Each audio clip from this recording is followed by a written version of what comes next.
look like this is gonna end well. For you guys.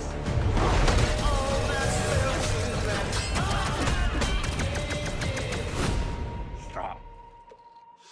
You're hurting my head. Oh, okay, I'm intrigued. This weekend, the DC Universe is getting its second entry, I should say, with Supergirl, a follow-up to last year's Superman movie. Of course, our good friend Beau is here with us this morning to tell us about your take on Supergirl. And what I love, we were talking a little bit during the commercial break, you said that it doesn't follow kind of the typical recipe for one of these stories. So tell us about it. It doesn't follow the typical superhero trope. She's not on Earth being a superhero. Okay. She is intergalactically pub crawling. As one does. as Supergirl does. You're right. Well, she's traumatized. Yeah. She's very rebellious and she's angsty and she's sort of dealing with the fact that she's lost her family, she's lost her planet, Krypton. So is that's kind of like where it starts?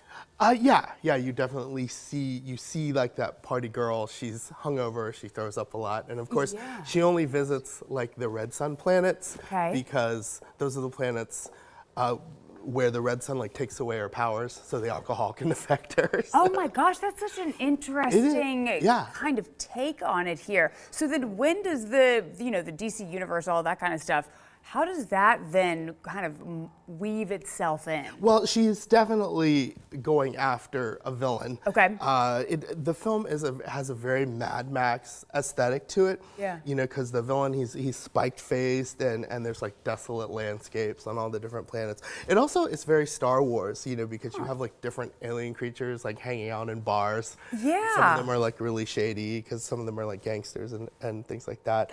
But yeah, she basically meets Ruthie. Ruthie is a young girl whose family is killed by the main villain. The main villain is Krem. Okay. And he's pretty much a ruthless assassin. Yeah. Yeah. So she meets her, do they team up then? Yes, Supergirl reluctantly teams up with her. Okay. Only because Krem poisons Crypto, her dog. Oh, okay. Can't mess with the dog. So she's now it's a revenge thing. Gotcha. And you were saying that overall, even though it kind of took a different route, that it still carried, that it was still good and engaging. Yeah. Speaking of that, like the two leads really, the Millie Alcock as Kara, Supergirl, and Eve Ridley, who plays Ruthie. They carry the film quite well. And I honestly would love to see the two in the future. In other films, I would love to see. Did it seem like it was setting that up a little bit? Well, you definitely could see their talent, their acting abilities for sure. Jason Momoa is in it. He plays this motorcycle riding bounty hunter. Okay. Yeah, and I feel like it was his dream role. Yeah, you know? like made for him. And of course, Matthias Schoenaerts plays, the ruthless space pirate Krem. Okay. And he really is ruthless. I mean, he's just murdering people left and right. So do you think that this, in terms of the audience here that we're talking about, because I want to take my niece and nephew to see something this weekend in the theaters, so I'm trying to think, okay, is this more for like, is it kind of expansive in terms of who it would appeal to, you think? I mean, do they like action, basically. Action, fighting. Yes. So there's a lot of really cool like action fight sequences. Because it's PG-13, right?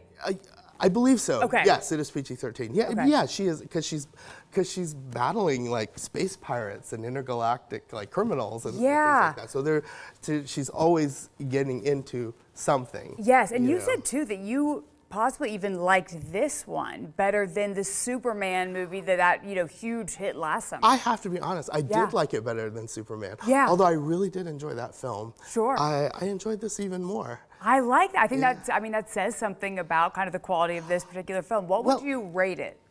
Quickly. Yeah. I will rate it like a B+. Okay. Yeah, and I just wanted to talk about Craig Gillespie, the director. Yeah.